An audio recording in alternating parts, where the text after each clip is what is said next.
在2020年奥运宣布甲厨房列作正式比赛项目了后，这项运动在台湾是愈来愈兴。为街头到专业比赛场地，拢会当看到真侪人为梦想咧打拼。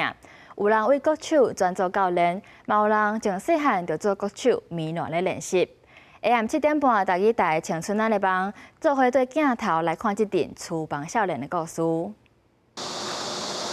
好，来，多多来这里。 来，你看我做一次，你就溜上来，点一下，然后到这边的时候再转。2020年东京奥运头一届甲厨房正式踏入去比赛项目了后，台湾嘛出现厨房运动的风潮。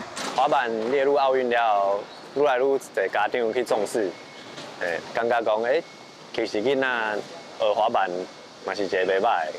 陈俊安从细汉伫苗栗通宵的家市接触到厨房，因为对厨房的热情，伊还阁正做国手，代表台湾参加比赛，摕到好成绩，嘛出上当地去做专业厨房的场地。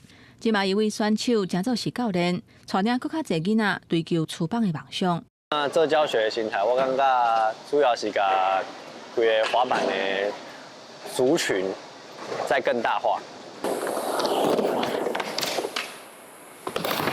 差一点，抓好，拨好，两只脚要配合好，勾好。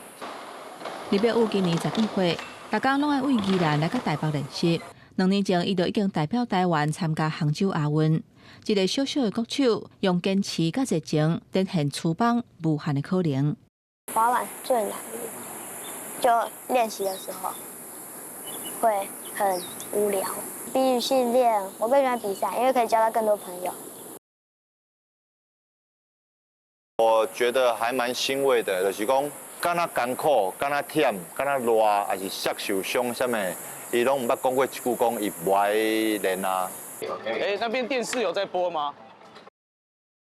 喂，那个网络上转播是赛评的声音，现场没有声音。我想看到的是，大家是为了一个荣耀而去争取。 对，热爱滑板的心，这样你每场赛事才会有人，那人多才会让大家看到说，哦，其实这个活动不是小众的，它是一个很多人在玩的一个运动。先滑一下平脚感。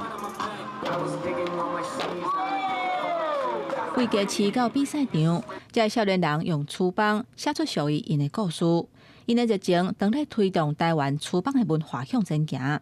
互这个厨房再因追求梦想，走向更较远的未来。记者吴德庆、叶家军台北报道。